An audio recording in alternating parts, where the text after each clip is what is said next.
അങ്ങനെ ഞാനൊരു second hand bike എടുത്തു. Bajaj CT 110X 2023 model. സാധാരണക്കാരെ സംബന്ധിച്ച് നല്ല ബഡ്ജറ്റ് ഫ്രണ്ട്ലി ആയിട്ടുള്ളൊരു ബൈക്കാണ്. ശരിക്കും ഈ വണ്ടിയിലെ ഏറ്റവും ഹൈലൈറ്റ് എന്ന് പറയുന്നത് ഈ വണ്ടിയുടെ മൈലേജാണ്. ഞാൻ വിചാരിച്ചത് ഒരു 65-70 മൈലേജ് കിട്ടുന്നതാണ്. ഞാനും എൻ്റെ അനിയനും കൂടിയിട്ട് 1/2 ലിറ്റർ പെട്രോൾ അയച്ചിട്ട് മൈലേജ് ഒന്ന് ചെക്ക് ചെയ്ത് നോക്കി.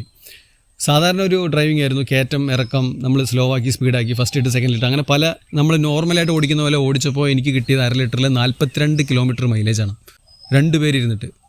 അതായത് 1 ലിറ്ററിന് 84 കിലോമീറ്റർ കിട്ടും. അത് ഒരാളാണെങ്കിൽ അതിൽ കൂടുതൽ കിട്ടും. അപ്പോൾ മൈലേജ് ഞാൻ ഇത്ര പ്രതീക്ഷിച്ചില്ല.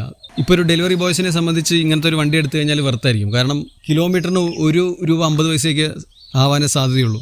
പിന്നെ ഈ വണ്ടിയുടെ മറ്റൊരു ഹൈലൈറ്റ് എന്ന് പറയുന്നത് വണ്ടിയുടെ ലുക്സാണ്. അത്യാവശ്യം എനിക്കിതിൻ്റെ ലുക്ക് ഇഷ്ടപ്പെട്ടു എന്നുള്ളതാണ്. പിന്നെ കുറച്ച് സെൻസർ കാര്യങ്ങളൊക്കെ ഉണ്ട്. BS6 ആണ്, E20 പെട്രോൾ സപ്പോർട്ടഡ് ആണ്. മനസ്സിൽ ശരിക്കും പറഞ്ഞാൽ പൾസർ എടുക്കണമെന്നായിരുന്നു ആഗ്രഹം. പക്ഷേ പൾസറിൻ്റെ മൈലേജ്, പിന്നെ സെക്കൻഡ് ഹാൻഡ് വണ്ടി ആയതുകൊണ്ട് BS4 ഒക്കെ കിട്ടുള്ളൂ.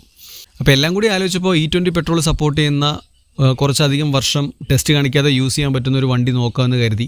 അപ്പോൾ അങ്ങനെ ഫേസ്ബുക്കിൽ ഒരു പരസ്യം കണ്ടു, ഇങ്ങനൊരു വണ്ടിയുടെ. എറണാകുളത്താണ് വണ്ടി. ഞാൻ പുള്ളീനെ വിളിച്ചു. അപ്പോൾ പുള്ളി പറഞ്ഞത്, നീ പെട്ടെന്ന് വന്നോ, കൊല്ലത്തിൽ നിന്ന് ഒരു ടീം വിളിച്ചിട്ടുണ്ട്, ആരാ ആദ്യം വരുന്നതെന്ന് പറഞ്ഞാൽ അവർക്ക് കൊടുക്കുന്നു പറഞ്ഞു. അപ്പോൾ ഞാൻ പറഞ്ഞു, അയ്യോ ചേട്ടാ ഞാൻ എന്തായാലും വരാം എന്ന് പറഞ്ഞ് രാവിലെ പോയി. അങ്ങനെ വണ്ടി കണ്ടു, ഓടിച്ചു നോക്കി, ഇഷ്ടപ്പെട്ടു. അപ്പോൾ തന്നെ സെറ്റിൽ ചെയ്തു, ഇതിനെ തൂക്കി. ഞാൻ ശരിക്കും ഇതിൻ്റെ ബ്ലൂ വേരിയൻ്റ് എടുക്കാനാണ് ആഗ്രഹിച്ചത്, പക്ഷേ ഇതാണ് കിട്ടിയത്. പിന്നെ നിങ്ങളിൽ ആരെങ്കിലും ഈ CT 110X യൂസ് ചെയ്യുന്നുണ്ടെങ്കിൽ എന്താണ് നിങ്ങളുടെ ഈ ബൈക്കിനെ കുറിച്ചുള്ള അഭിപ്രായം? ഈ വണ്ടിയുടെ ശബ്ദം ഞാൻ കേൾപ്പിച്ചു തരാം. ബൈക്കിൻ്റെ ശബ്ദത്തിന് എന്താ പ്രത്യേകത അല്ലേ? വണ്ടി ഒരു 40-50 കിലോമീറ്ററിൻ്റെ ഉള്ളിൽ പോവുകയാണെങ്കിലാണ് ഈ പറഞ്ഞ മൈലേജ് കിട്ടുള്ളൂ. അതുപോലെ ആ ഒരു റേഞ്ചിൽ പോവുകയാണെങ്കിൽ വണ്ടി നല്ല സ്മൂത്ത് ആയിരിക്കും.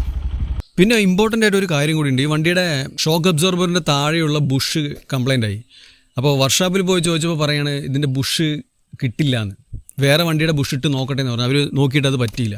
അപ്പോൾ അവർ പറയണേ ഈ ഷോക്ക് അബ്സോർബർ മാറ്റണം എന്ന്. മൊത്തത്തിൽ 10 രൂപയുടെ ബുഷിന് വേണ്ടിയിട്ട് നമ്മളിനി 2000 രൂപ ചിലവാക്കിയിട്ട് ഷോക്ക് അബ്സോർബർ മാറ്റണം എന്നാണ് പറയണത്. ഞാൻ പറഞ്ഞു ഇതൊരു ചതിയാണെന്ന് പറഞ്ഞു. അപ്പോൾ അവർ പറഞ്ഞു കമ്പനി ഇപ്പോൾ അങ്ങനെ ഇറക്കണത് എന്ന്.